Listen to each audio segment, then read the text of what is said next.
నవ్య news కి స్వాగతం। ఈ రోజు వార్తలోని ముఖ్యాంశాలు।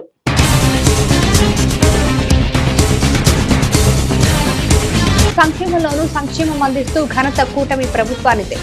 వేమూరు నియోజకవర్గం వలివేరు గ్రామంలో నిర్వహించిన ఇది మంచి ప్రభుత్వం కార్యక్రమంలో మాజీ మంత్రి వేమూరు ఎమ్మెల్యే నక్కా ఆనంద్ బాబు।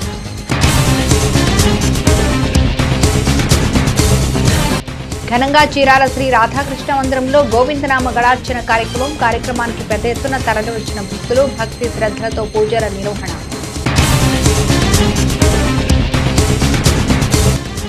వరద బాధితులకు అండగా చీరాల సెయింట్ థామస్ పాఠశాల విద్యార్థులు 3,50,000 రూపాయలు విలువ చేసే నిత్యావసరాలు సామాగ్రి వరద బాధితులకు తరలింపు। బాపట్ల జిల్లా వేమూరు నియోజకవర్గం చుండూరు మండలం వలివేరు గ్రామంలో ఇది మంచి ప్రభుత్వం కార్యక్రమంలో భాగంగా మాజీ మంత్రి వేమూరు ఎమ్మెల్యే నక్కా ఆనంద్ బాబు గ్రామంలో పర్యటించారు। కార్యక్రమంలో భాగంగా గ్రామంలోని ఇంటింటికి వెళ్లి ప్రభుత్వ పరిపాలనపై ఆరా తీశారు। సంక్షేమంలోనూ సంక్షేమం అందిస్తూ అన్ని వర్గాల ప్రజలచే ఇది మంచి ప్రభుత్వం అనిపించుకుంటున్న ఘనత ఉమ్మడి కూటమి ప్రభుత్వానికి సీఎం చంద్రబాబుకే దక్కుతుందని వేమూరు ఎమ్మెల్యే నక్కా ఆనంద్ బాబు అన్నారు। బాపట్ల జిల్లా వేమూరు నియోజకవర్గం చుండూరు మండలం వలివేరు గ్రామంలో ఇది మంచి ప్రభుత్వం కార్యక్రమంలో భాగంగా మాజీ మంత్రి వేమూరు ఎమ్మెల్యే నక్కా ఆనంద్ బాబు గ్రామంలో పర్యటించారు। ఈ కార్యక్రమంలో భాగంగా గ్రామంలోని ఇంటింటికి వెళ్లి ప్రభుత్వ పరిపాలనపై ఆరా తీశారు। ఇదే క్రమంలో గ్రామంలోని సమస్యలపై గురించి అడిగి తెలుసుకున్నారు। ఈ సందర్భంగా ఎమ్మెల్యే ఆనంద్ బాబు మాట్లాడుతూ సుదీర్ఘ పరిపాలన అనుభవం కలిగిన సీఎం చంద్రబాబు నాయకత్వంలో 100 రోజుల పాలన పట్ల ప్రజలు విశ్వాసం నమ్మకంతో ఉన్నారన్నారు। గడిచిన 5 ఏళ్ల కాలంలో రాష్ట్రం అధోగతి పాలైందన్నారు। తిరిగి రాష్ట్రాన్ని అన్ని విధాల అభివృద్ధి పదంలో నడిపించేందుకు సీఎం చంద్రబాబు దృఢ సంకల్పంతో ముందుకు సాగుతున్నారన్నారు। ఈ క్రమంలో రాష్ట్ర ప్రజలందరూ కూడా ఉమ్మడి కూటమి ప్రభుత్వానికి సీఎం చంద్రబాబుకి నైతిక మద్దతుగా నిలవాలన్నారు।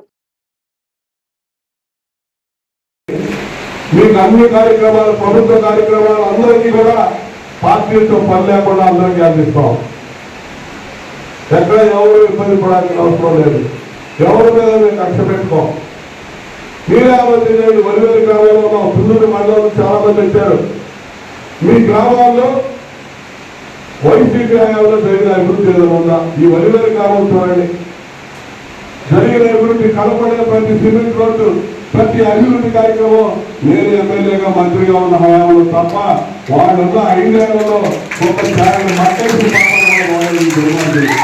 వీళ్ళ కాదు శాతకాలు, వీళ్ళ అభివృద్ధి నిరోధకులు, వీళ్ళు అవినీతి అర్థమోడు దోపిడీ, ఎక్కడ దొరికి అక్కడ దోపిడీ చేశారు, సర్వనాశనం చేశారు గ్రామాలని రాష్ట్రాన్ని మొత్తం కూడా। ఇవన్నీ కూడా సరి చేసుకొని ముందుకెళ్లాల్సిన అవసరం ఉంది। ఇది మంచి ప్రభుత్వం అని మేము చెప్తున్నాం, మీరు కూడా విశ్వసించండి।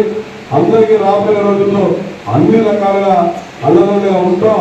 ఇలా 11 లక్షల కోట్లు అప్పు చేసిపోయాడు జగన్మోహన్ రెడ్డి, అవన్నీ సరి చేసుకొని ఒక గాడిలో పెట్టి ముందుకు నడిపించాలి।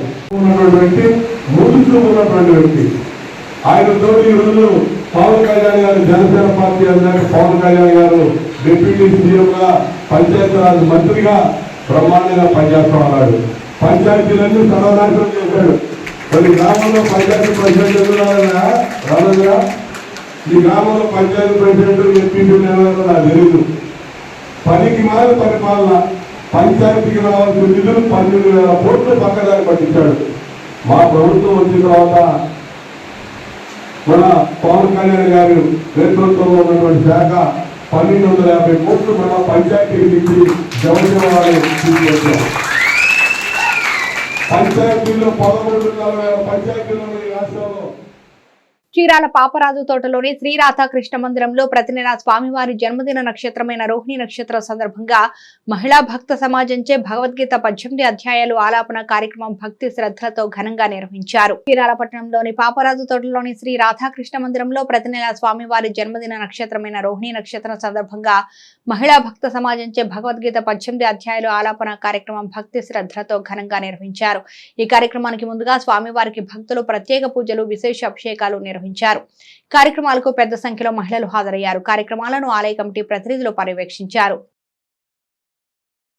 ఈరోజు శ్రీ రాధాకృష్ణ మందిరంలో భగవద్గీత పారాయణం 18 అధ్యాయాలు శ్రీ సీతారామాంజనేయ షణ్ముఖ మహిళా సమాజం వారు భగవద్గీత పారాయణం చేస్తున్నారు। మా రాధాకృష్ణ మందిరం ప్రతి నెల కూడా శ్రీకృష్ణ జన్మ నక్షత్రమైన రోహిణి నక్షత్రంలో ఈ కార్యక్రమం జరుగుతుంది। మహిళా భక్తులందరూ ఇచ్చేసి ఆ కార్యక్రమాన్ని దిగ్విజయం చేస్తున్నారు. అట్లనే ఇక్కడ రాధాకృష్ణ మందిరంలో ప్రతిరోజు నిత్యం 30 మందికి అన్నదానం జరుగుతుంది. చీరాల ప్రజలందరూ కూడా మరి పుట్టినరోజు, పెళ్లి రోజు, పెద్దల జ్ఞాపకార్థం ఈ కార్యక్రమాన్ని అందరూ కూడా సద్వినియోగం చేసుకుంటున్నారు. అట్లనే ఇంకా మిగిలిన భక్తులు కూడా వచ్చి సద్వినియోగం చేసుకోవాల్సిందిగా కోరుతున్నాం. అట్లనే మాలాయి పక్షాల్లో కూడా పితృదేవతలకు అన్నదానం చేస్తే మంచిది. రేపు అమావాస్య రోజు వివిధ చాలా మంది భక్తులు కూడా ఇట్లా అన్నదానానికి ఇచ్చి ఉన్నారు. మిగిలిన వారు కూడా అన్నదానానికి ఇస్తారని ఆశిస్తున్నాం. ఇట్లు రాధాకృష్ణ మందిర కమిటీ చీరాల. చీరాల పట్టణంలోని సెయింట్ ఆన్ స్కూల్ యాజమాన్యం విజయవాడ వరద బాధితులకు తమ వంతు సహాయంగా సుమారు 3,50,000 రూపాయల నిధులను సేకరించారు. సేకరించిన విరాళాలతో వరద బాధితులకు దుప్పట్లు, వస్త్రాలు, నిత్యావసర వస్తువులను విజయవాడకి తరలించారు. సమాజంలో తమ వంతు బాధ్యతగా విజయవాడ వరద బాధితులకు చేయూతనిచ్చే క్రమంలో సెయింట్ ఆన్స్ పాఠశాల విద్యార్థులు, తల్లిదండ్రులు ముందుకొచ్చి సహకారాలు అందించడం అభినందనీయమని సెయింట్ ఆన్స్ పాఠశాల ప్రతినిధులు అన్నారు. చీరాల పట్టణంలోని సెయింట్ ఆన్స్ స్కూల్ యాజమాన్యం విజయవాడ వరద బాధితులకు తమ వంతు సహాయంగా సుమారు 3,50,000 రూపాయల నిధులను సేకరించారు. సేకరించిన విరాళాలతో వరద బాధితులకు దుప్పట్లు, వస్త్రాలు, నిత్యావసర వస్తువులను విజయవాడకు తరలించారు. ఈ సందర్భంగా స్కూల్ ప్రిన్సిపాల్ సిబ్బంది మాట్లాడుతూ ఇటీవల సంభవించిన వరదల్లో విజయవాడ పరిసర ప్రాంతాల్లోని లోతట్టు ముంపుకు గురయ్యాయన్నారు. ఈ క్రమంలో స్థానికులు అనేక ఇబ్బందులు పడ్డారన్నారు. కాగా వరద బాధితులకు సామాజిక బాధ్యతగా తమ వంతుగా విరాళాలు సేకరించి వారిని ఆదుకుంటామని, నిత్యావసర వస్తువులు విజయవాడకు తరలిస్తున్నట్లు స్పష్టం చేశారు.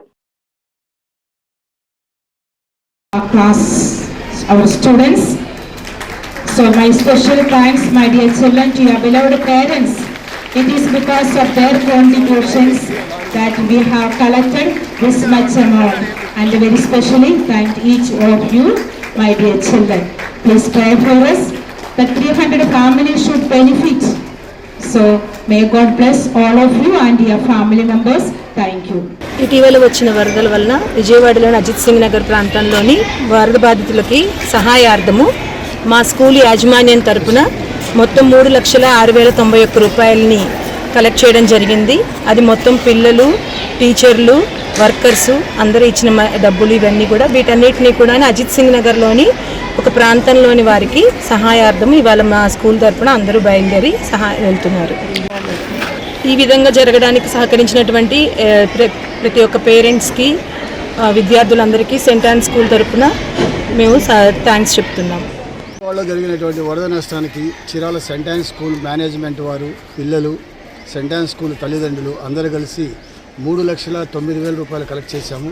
ఈ అమౌంట్ అన్నింటికి కూడా అక్కడ ఎఫెక్టెడ్ అయినటువంటి కుటుంబాలకి 300 కుటుంబాలను సెలెక్ట్ చేసి ఆ కుటుంబాలకి నిత్యావసర వస్తువులు, చీరలు, దుప్పట్లు, బెడ్షీట్స్, టవల్స్, సోప్స్ ఇలాంటివన్నీ కూడా పర్చేజ్ చేశాము.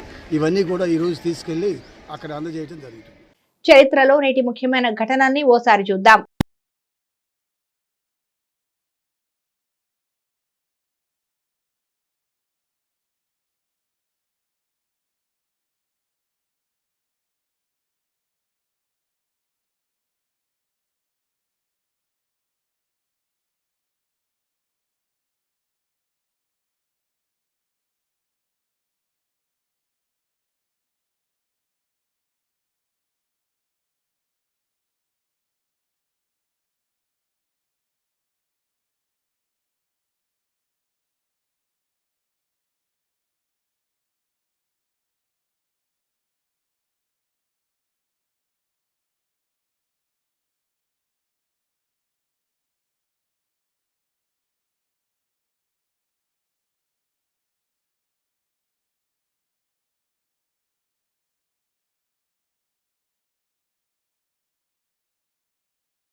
సిఐటియు ఆల్ ఇండియా కమిటీ పిలుపు మేరకు లేబర్ కోడ్స్ రద్దు చేయాలని డిమాండ్ చేస్తూ బ్లాక్ డే కార్యక్రమంలో భాగంగా సిఐడి చీరాల పట్టణ కమిటీ ఆధ్వర్యంలో స్థానిక టాక్సీ స్టాండ్ యూనియన్ వద్ద సిఐటియు యూనియన్ నాయకులు నిరసన ప్రదర్శన నిర్వహించారు. కేంద్ర ప్రభుత్వం నూతనంగా తెచ్చిన లేబర్ కోడ్స్ వలన కార్మిక హక్కులు భరించే విధంగా ఉన్నాయని సిఐటియు కార్యదర్శి వసంతరావు అన్నారు. సిఐటియు ఆల్ ఇండియా కమిటీ పిలుపు మేరకు లేబర్ కోడ్ రద్దు చేయాలని డిమాండ్ చేస్తూ బ్లాక్ డే కార్యక్రమంలో భాగంగా సిఐడి చీరాల పట్టణ కమిటీ ఆధ్వర్యంలో స్థానిక టాక్సీ స్టాండ్ యూనియన్ వద్ద సిఐటియు యూనియన్ నాయకులు నిరసన ప్రదర్శన నిర్వహించారు. ఈ సందర్భంగా ఆయన మాట్లాడుతూ కేంద్ర కార్మిక హక్కులను రోజు రోజుకు చట్టాల పేరిట హరించి వేస్తుందన్నారు. కార్మికుల కనీస హక్కులైనటువంటి PF, ESI, బోనస్, వడ్డీ హక్కులపైన సైతం పోరాడే చట్టాలు లేకుండా లేబర్ కోడ్స్ ను ప్రవేశపెట్టిందన్నారు.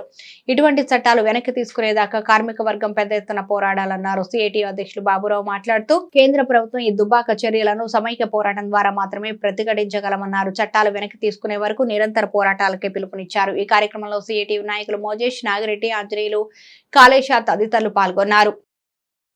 కార్మిక చట్టాలు మన కార్మిక వర్గం పోరాడి సాధించుకున్న చట్టాలన్నీ కూడా కేంద్ర ప్రభుత్వం యజమానులకి అనుకూలంగా వాళ్ళ లాభాలు చేకూర్చే విధంగా ఈజ్ ఆఫ్ డూయింగ్ అంటే వ్యాపారాన్ని సులభతరం చేసే పద్ధతుల్లో ఈ చట్టాలని మారుస్తూ ఉంది. 44 కార్మిక చట్టాలుంటే వాటన్నిటినీ కుదించి 4 చట్టాలుగా మార్చింది. ఈ 4 చట్టాలు కార్మికులకు అనుకూలం, వాళ్ళకి మేలు చేస్తామని చెప్పని చెబుతూ ఈ చట్టాలు కార్మికులకి వ్యతిరేకంగా ఉన్నాయి.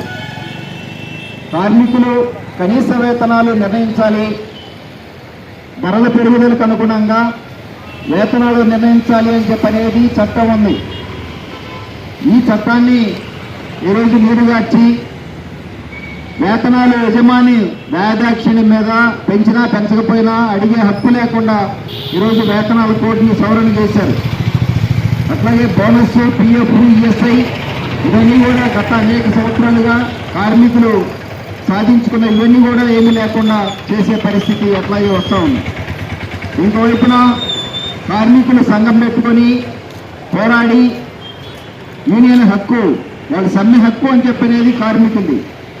ఈరోజు ఈ చట్టం ప్రకారంగా సమ్మె చేసే హక్కు లేదు. హైర్ అండ్ ఫెయిర్ అంటే ఏ రోజు పనిచేస్తే ఆ రోజు జీతం అనే పద్ధతి, కొత్త పద్ధతి ఈరోజు కేంద్ర ప్రభుత్వం తీసుకొచ్చింది.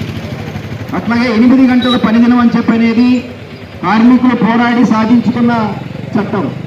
ఈరోజు 8 గంటలు అనేది లేకుండా చేసి మనం కార్మిక చట్టాలు రాకముందు 15 గంటలు, 18, 19 గంటలు పనిచేసే ఈ విధానాన్ని మరలా ఈరోజు కేంద్ర ప్రభుత్వం తీసుకొస్తా ఉంది.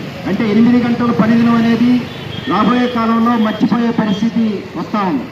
ఈ పాటికే సాఫ్ట్వేర్ రంగాల్లో 12 గంటలు, 14 గంటలు కూడా వర్క్ చేస్తా ఉన్న సూర్యలంక తీరంలో జరిగిన హత్య కేసులో నిందితుడిని ఎట్టకేలకు బాపట్ల రూరల్ పోలీసులు అరెస్టు చేశారు. ఈ క్రమంలో కేసు తాలూకా వివరాలను మీడియా సమావేశంలో బాపట్ల DSP రామాంజనేయులు వెల్లడించారు. సూర్యలంక తీరంలో జరిగిన హత్య కేసులో నిందితుడిని ఎట్టకేలకు బాపట్ల రూరల్ పోలీసులు అరెస్టు చేశారు. ఈ క్రమంలో కేసు తాలూకా వివరాలను మీడియా సమావేశంలో బాపట్ల DSP రామాంజనేయులు వెల్లడించారు. బాపట్ల పట్టణం హనుమంతరావు కాలనీలో గత కొన్ని సంవత్సరాలుగా నివాసం ఉన్న యేసుబాబు ఫైనాన్స్ కు డబ్బులు ఇస్తూ జీవనం సాగించేవారని తెలిపారు. ఈ నెల 16వ తేదీన అతని వద్ద పనిచేసి చంద్రశేఖర్ డబ్బులు వసూలు చేయడానికి యేసుబాబు తన ద్విచక్ర వాహనంపై ఆదర్శ్ నగర్ వద్ద చంద్రశేఖర్ ఎక్కించుకొని సూర్యలంక వెళుతుండగా మార్గ మధ్యలో నిందితుడు చంద్రశేఖర్ ద్విచక్ర వాహనాన్ని చెప్టా వద్ద ఆపమన్నాడు. డబ్బుల విషయంలో నిందితుడు చంద్రశేఖర్ మృతులు యేసుబాబుతో గొడవపడి తన వెంట తెచ్చుకున్న కోడి కత్తితో యేసుబాబు మెడపై శరీర భాగాల్లో పొడిచాడు. మృతుడు యేసుబాబు అతని నుంచి తప్పించుకుని తన బండిపై సూర్యలంక గ్రామానికి చేరుకుని దోమ వెంకటరావుకు చెందిన కిరాణా షాప్ వద్ద పడిపోయాడు. ఫైనాన్స్ డబ్బుల విషయంలో గొడవపడి తనని చంద్రశేఖర్ కత్తితో పొడిచినట్లు గోవర్ధన్ అనే వ్యక్తికి చెప్పి మృతి చెందినట్లు DSP తెలియజేశారు. ఈ విషయంపై మృతుడు భార్య అమూలు ఫిర్యాదు మేరకు బాపట్ల రూరల్ పోలీసులు కేసు నమోదు చేశారు. ఈ నెల 22 సూర్యలంక రోడ్ లోని పందెంకోడి రెస్టారెంట్ సమీపంలో రూరల్ సిబ్బందితో కలిసి నిందితుడిని అరెస్టు చేసినట్లు, నిందితుడు తమ విచారణలో హత్య చేసినట్లు ఒప్పుకున్నట్లు వెల్లడించారు. నిందితుడిని మెజిస్ట్రేట్ ముందు హాజరుపరుస్తున్నట్లు తెలియజేశారు. ఈ ప్రెస్ మీట్ ఏర్పాటు చేసుకోవడానికి కారణం మొన్న 16వ తారీఖున సూర్యలంకలో బాసు యేసుబాబు అనే అతని మీద జరిగినటువంటి దాడి తర్వాత జరిగిన పరిణామాలు మీకు అందరికీ కూడా తెలిసే ఉండొచ్చు. ఈ బాసు యేసుబాబు దగ్గర కొక్కిలిగడ్డ చంద్రశేఖర్, అతన్ని చిన్ను అంటారు, అతను గత నెలలో గుమస్తాగా జాయిన్ అవ్వడం జరిగింది. ఒక 10,000 రూపాయల జీతం తీసుకొని ఈ యేసుబాబు దగ్గర గుమస్తాగా చేరాడు. యేసుబాబు అనే అతను ఫైనాన్స్ వ్యాపారం చేస్తూ సూర్యలంక చుట్టుపక్కల ప్రాంతాల్లో వడ్డీకి డబ్బులు ఇస్తూ వారం వారం రోజువారీ కలెక్షన్ చేసుకుంటూ ఉండేవాడు. అతనికి అసిస్టెంట్గా ఇతన్ని ఏర్పాటు చేసుకోవడం జరిగింది. ఇతను దుర్బుద్ధితో ఆ రోజువారీ ఈ అప్పులు ఇచ్చినటువంటి వాళ్ళ వివరాలన్నీ తెలుసుకున్న తర్వాత ఈ డబ్బు అంతా తను సొంతం చేసుకోవాలనే ఆలోచనతో యేసుబాబుని అంతమొందించాలనే ఉద్దేశంతో కోడికత్తి ఒకటి ఏర్పాటు చేసుకొని సూర్యలంక వెళ్ళే దోవలో ఆ పాత సప్తా దగ్గర ఇద్దరు మాట్లాడుకోవటం, గతంలో కూడా కొన్ని వసూలు చేసినటువంటి డబ్బులు ఇతనికి హ్యాండ్ ఓవర్ చేయకపోవటం వల్ల అతని మీద సడన్గా బండి మీద కూర్చున్నటువంటి వ్యక్తి మీద కుడిపక్క దవడ క్రింద గాయం చేయడం జరిగింది. దాంతో యేసుబాబు మోటార్ సైకిల్ మీదే సూర్యలంక వెళ్ళి అక్కడ కిరాణా షాప్ ముందు రక్తపు మడుగులో పడిపోవటం, అతని స్నేహితుడైనటువంటి గోవర్ధన్కి జరిగిన విషయం నన్ను నా దగ్గర పనిచేసే ఈ చంద్రశేఖర్, ఈ చిన్ను అనే అతనే పొడిచాడని చెప్పి చెప్పటం, తర్వాత రక్తపు మడుగులు చనిపోవడం జరిగింది. ఆ తర్వాత మా సిఐ గారు మేమంతా కూడా సీన్ విజిట్ చేయటం, సైంటిఫిక్గా క్లూస్ టీము అన్ని ఆధారాలు సేకరించడం, టవర్ లొకేషన్స్, కాల్ డీటెయిల్స్, అలాగే అతని ఏదైతే అనుమానితుడైనటువంటి Chandrashekar bank details, financial transactions అన్ని వెరిఫై చేసి ఈరోజు మా సిఐ గారికి రాబడినటువంటి ఇన్ఫర్మేషన్ మీద అతను అరెస్ట్ చేయడం జరిగింది. అతన్ని రేపు ఉదయం కోర్టులో రిమాండ్ రిపోర్ట్తో హాజరుపెట్టడం జరుగుతుంది. చీరాల మండల పరిధిలోని తోటవారిపాలెం గ్రామంలో వ్యవసాయ శాఖ ఆధ్వర్యంలో పొలం పిలుస్తుంది కార్యక్రమం జరిగింది. ఈ కార్యక్రమానికి ముఖ్య అతిథిగా చీరాల ఎమ్మెల్యే కొండయ్య హాజరయ్యారు. వ్యవసాయాన్ని లాభసాటిగా నడిపించేందుకు గాను రాష్ట్ర ప్రభుత్వం ప్రత్యేకంగా పొలం పిలుస్తోంది కార్యక్రమాన్ని నిర్వహిస్తుందని చీరాల ఎమ్మెల్యే కొండయ్య అన్నారు. చీరాల మండల పరిధిలోని తోటవారిపాలెం గ్రామంలో వ్యవసాయ శాఖ ఆధ్వర్యంలో పొలం పిలుస్తుంది కార్యక్రమం జరిగింది. ఈ కార్యక్రమానికి ముఖ్య అతిథిగా చీరాల ఎమ్మెల్యే కొండయ్య హాజరయ్యారు. ఈ సందర్భంగా జరిగిన సభలో ఆయన మాట్లాడుతూ ప్రతి మంగళ బుధవారాల్లో వ్యవసాయ అనుబంధ శాఖల అధికారులు, శాస్త్రవేత్తలు, ప్రజాప్రతినిధులు పొలంబాట పంట సాగులపై చర్చలు, రైతుకు ఆధునిక వ్యవసాయ సాంకేతిక సమాచార పరిజ్ఞానాన్ని చేరువ చేయడం, వ్యవసాయ అనుబంధ శాఖల పథకాలపై అవగాహన కల్పించడం ద్వారా తక్కువ పెట్టుబడితో అధిక ఉత్పత్తి, ఎక్కువ నికర ఆదాయం దిశగా ప్రోత్సహించడం జరుగుతుంది. నేటి తిరుమల తిరుపతి సమాచారాన్ని ఓసారి పరిశీలిద్దాం. తిరుమలలో భక్తుల రద్దీ కొంత తక్కువగా ఉంది. ఉచిత సర్వదర్శనానికి 2 కంపార్ట్మెంట్లలో వేచి ఉన్న భక్తులు నిన్న 65,604 మంది స్వామివారిని దర్శించుకోగా 24,266 మంది భక్తులు తలనీలాలు సమర్పించారు. స్వామివారికి కానుకల రూపంలో హుండీలో 3.96 కోట్లు సమర్పించారు. టైమ్ స్లాట్ 2 కంపార్ట్మెంట్లలో వేచి ఉన్న భక్తులు దర్శనానికి 4 గంటల సమయం పడుతుంది. చీరాల పాపరాజు తోటలోని అన్నపూర్ణశాలలో మండపం రోజులు నిర్వహించు గోవిందనామ గళార్చన కార్యక్రమం భక్తులు అత్యంత భక్తి శ్రద్ధలతో నిర్వహించారు. ఈ కార్యక్రమంలో భాగంగా స్వామివారికి భక్తులు ప్రత్యేక పూజలు నిర్వహించారు. చీరాల పాపరాజు తోటలోని అన్నపూర్ణశాలలో మండపం రోజులు నిర్వహించు గోవిందనామ గళార్చన కార్యక్రమాన్ని భక్తులు అత్యంత భక్తి శ్రద్ధలతో నిర్వహించారు. ఈ కార్యక్రమంలో భాగంగా స్వామివారికి భక్తులు ప్రత్యేక పూజలు నిర్వహించారు. ఈ సందర్భంగా ఆలయ కమిటీ ప్రతినిధులు మాట్లాడుతూ మండపం రోజులు అంటే 41 రోజుల పాటు క్రమం తప్పకుండా అత్యంత భక్తి శ్రద్ధలతో స్వామివారికి నిత్యం గోవిందనామ గళార్చన కార్యక్రమం వైభవంగా నిర్వహిస్తున్నట్లు తెలిపారు. ఈ నెల 30వ తేదీతో కార్యక్రమం ముగుస్తుంది అన్నారు. కావున భక్తులందరూ ఓసారి స్వామివారిని దర్శించి గోవిందనామ గళార్చన కార్యక్రమంలో పాలు పంచుకోవాలని పిలుపునిచ్చారు. చీరాల పాపరాజు తోటలో వేంచేసి ఉన్న శ్రీ రాధాకృష్ణ మందిరం అన్నపూర్ణశాల యందు 21/8/2024 నుండి 41 రోజులు అందరి చక్కగా సులభతరంగా పారాయణ చేయడానికి వీలుగా ఉండే అంశం, అలానే స్వామికి అత్యంత ప్రీతికరమైనటువంటి అంశం గోవిందనామ గళార్చన. గోవిందనామాలతో 108 ఏవైతే గోవిందనామాలు ఉన్నాయో ఆ గోవిందనామాలతో గోవిందనామ గళార్చన అనే కార్యక్రమాన్ని తీసుకోవడం జరిగింది. మరి ఇది యాదృచ్ఛికమో లేకపోతే స్వామివారి అనుగ్రహం మాకు తెలియదు, కానీ తిరుమలలో జరిగినటువంటి ఏదైతే అపవిత్రత ఉన్నదో దానికి మన రాష్ట్ర ముఖ్యమంత్రి గారు ఇచ్చినటువంటి ఆదేశాలు ఏవైతే ఉన్నాయో, సూచన ఏదైతే ఉందో దాంట్లో భాగంగా ఈ తిరుమలలో జరిగిన స్వామివారికి జరిగిన ఆ అపవిత్రకి పరిహారంగా ఈ కార్యక్రమం రూపొందించబడిందో ఏమో తెలియదు. ఆ స్వామివారి అనుగ్రహం, ఆయన లీల ఎలా ఉంటుందనే దానికి ఇదే తార్కాణం. గోవిందనామాలంటే పరమ ఇష్టమైన ఆ వెంకటేశ్వరుడు నామ యొక్క ఆదేశము, మరి అందరి పెద్దల యొక్క ఆశీర్వాదంతో ఈ కార్యక్రమాన్ని కమిటీ తరఫున తలపెట్టడం జరిగింది. మరి ఆ 2వ వాయుగుండం కూడా మరి ఈ ప్రభావం ఏమో ఇదే టైంలో కరెక్ట్గా 9 గంటలకు బిగించేసి 11 గంటలకి రోజు కూడా అనేక సమాజాల వారి చేత అనేక భక్తుల చేత కూడా ఈ కార్యక్రమాన్ని నిర్వహించడం జరుగుతుంది. మరి ఆ ప్రభావం వల్ల ఏమో రెండో వాయుగుణం తప్పిపోయింది. అది కేవలం ఆ పరమాత్ముడైన ఆ వెంకటేశ్వర స్వామి యొక్క దయ, ఆ యొక్క ఆశీర్వాదం ఆయన కుటుంబం అందరి మీద ఉంది. అటువంటి వెంకటేశ్వర స్వామి యొక్క గోవిందనామ అర్చన గళం ధ్వనించిపోతా ఉంది. పాపరాజు తోటలో కొలువై ఉన్నటువంటి శ్రీ రుక్మిణీ సమేత రాధాకృష్ణ మందిరంలో 28/8/2024 నుండి 41 రోజుల పాటు నిర్విఘ్నంగా గోవిందనామ గళార్చన జరుగుతున్నది. ఈ గళార్చనలో రకరకాలైనటువంటి భక్త సమాజం వాళ్ళు పాల్గొని ఈ గోవిందనామార్చన చూడటం జరుగుతున్నది. తిరుమలలో జరిగినటువంటి అపవిత్ర కార్యక్రమానికి సూచనగా మేము ఈ మందిరంలో, ఈ రాధాకృష్ణ మందిరంలో ఈ యొక్క గోవిందనామ 41 రోజులు కూడా నిర్విఘ్నంగా సాగటానికి ఈ ఆలయ కమిటీ వారు కూడా నిర్ణయించున్నారు. కాబట్టి ఈ కార్యక్రమం కూడా సజావుగా సాగుతుందని. నేటి వాతావరణ సమాచారాన్ని ఓసారి పరిశీలిద్దాం. మధ్య బంగాళాఖాతంలో ఉన్న నిన్నటి ఉపరితల ఆవర్తనం ప్రభావంతో ఈ రోజు పశ్చిమ మధ్య బంగాళాఖాతం సరిహద్దు ఉత్తరాంధ్ర, దక్షిణ ఒడిశా తీరాలకు ఆనుకొని ఉన్న వాయువ్య బంగాళాఖాతంపై అల్పపీడనం ఏర్పడింది. దానికి అనుబంధంగా ఉన్న ఉపరితల ఆవర్తనం సగటు సముద్ర మట్టానికి 7.6 కిలోమీటర్ల ఎత్తు వరకు విస్తరించి ఎత్తుకు వెళ్లే కొలది నైరుతి వైపునకు వంగి ఉంటుంది. ఉత్తర భారతదేశం మీద ఉన్న గాలులు కోత 16 డిగ్రీల ఉత్తర అక్షాంశం వెంబటి సగటు సముద్ర మట్టానికి 3.1 కిలోమీటర్ల నుంచి 7.6 కిలోమీటర్ల ఎత్తు వరకు విస్తరించి ఎత్తుకు వెళ్లే కొలది దక్షిణ దిశ వైపు వంగి ఉంటుంది. వీటి ప్రభావంతో ఏపీలో వచ్చే 3 రోజుల పాటు మోస్తరు నుంచి భారీ వర్షాలు కురిసే అవకాశం ఉందని భారత వాతావరణ శాఖ వెల్లడించింది. వార్తలోని నేటి అంతర్జాతీయ, జాతీయ, రాష్ట్ర ముఖ్యమైన అంశాలను ఓసారి పరిశీలిద్దాం. లెబనాన్లోని హెజ్బొల్లా టార్గెట్లను ఇజ్రాయెల్ అటాక్ చేసింది. సుమారు 1600 టార్గెట్లపై ఇజ్రాయెల్ వైమానిక దళాలు దాడులు చేశాయి.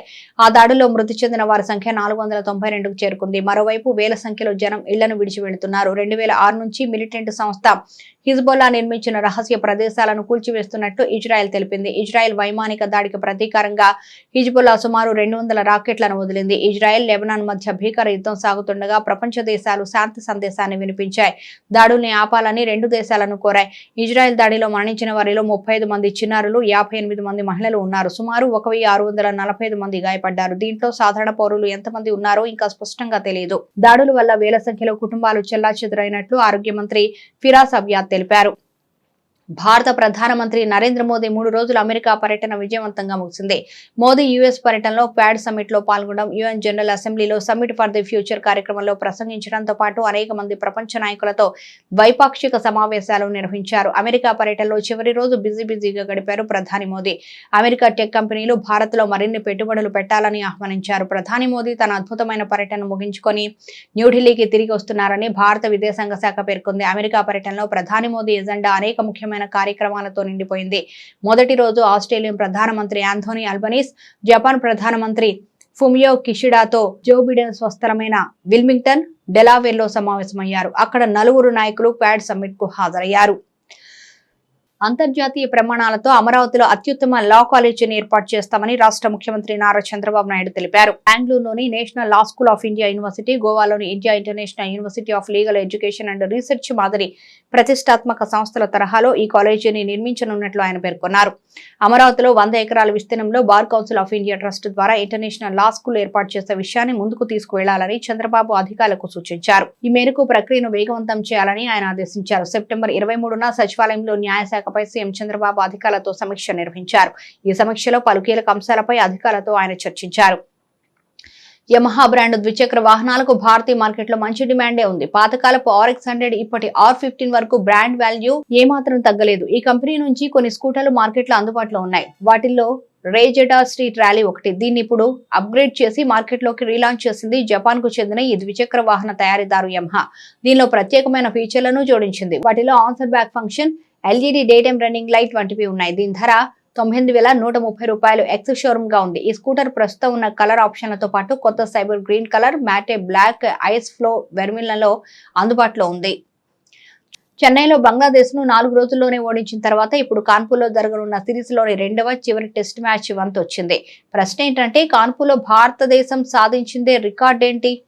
విరాట్ కోహ్లీ ప్రదర్శన ఎలా ఉండనుంది? విరాట్ కోహ్లీ తనకు అత్యంత సన్నిహితంగా ఉన్న కాన్పూర్ లో ఆ 5 పెద్ద రికార్డులను త్యాగం చేయగలడా? ఈ ప్రశ్నలకు సమాధానాలు తెలుసుకోవాలంటే కాన్పూర్ టెస్టుకు సంబంధించిన మొత్తం గణాంకాలను అర్థం చేసుకోవడం ముఖ్యం. కాన్పూర్ లో భారత్ ఇప్పటి వరకు 23 టెస్టులు ఆడగా అందులో 7 మ్యాచ్లు గెలిచి 3 మ్యాచ్ల్లో ఓడింది. అంటే ఇక్కడ 13 టెస్టులు డ్రాగా ముగిశాయి. బంగ్లాదేశ్ తో భారత్ ఇంతకు ముందు ఇక్కడ ఏ టెస్టు ఆడలేదు. అంటే కాన్పూర్ లో రెయిన్ బాల్ క్రికెట్ లో భారత్ బంగ్లాదేశ్ తలపడ్డం ఇదే తొలిసారి. నవ్య న్యూస్ ముగించే ముందు ముఖ్యాంశాలు మరోసారి.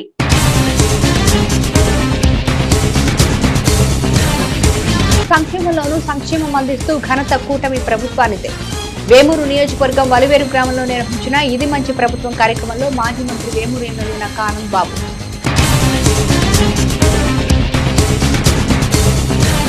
ఘనంగా చీరాల శ్రీ రాధాకృష్ణ మందిరంలో గోవిందనామ గళార్చన కార్యక్రమానికి పెద్ద ఎత్తున తరలివచ్చిన భక్తులు భక్తి శ్రద్ధలతో పూజల నిర్వహణ.